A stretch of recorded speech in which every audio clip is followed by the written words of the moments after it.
In the previous class, we learned that population becomes human capital when there is investment in form of education, training and medical care.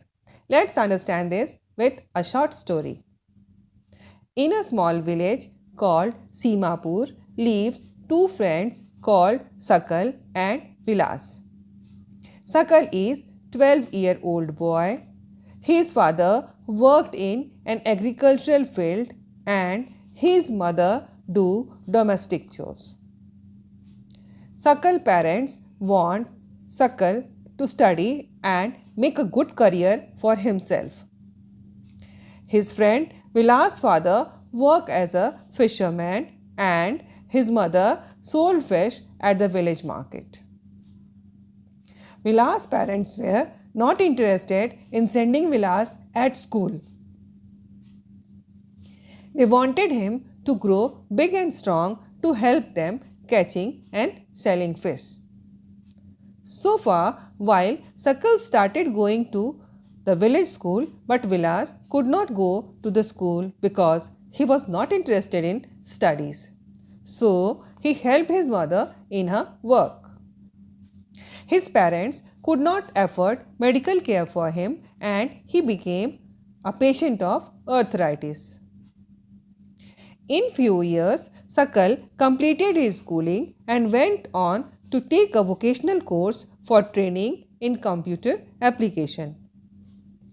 Vilas, on the other hand, get too sick to even get trained as a fisherman.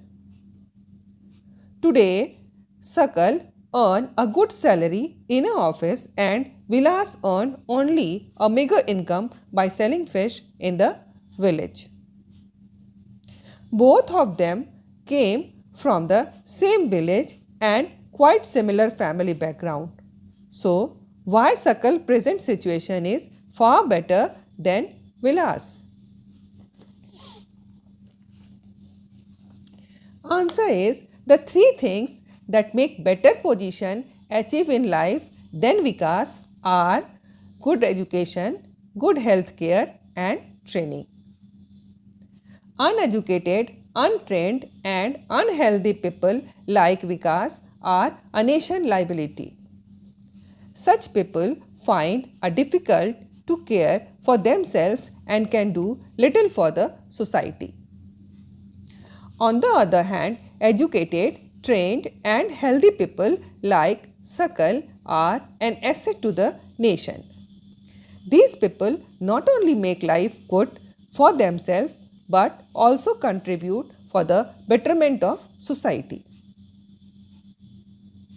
Education, good medical care and training are the three investments are transform people into assets or resource.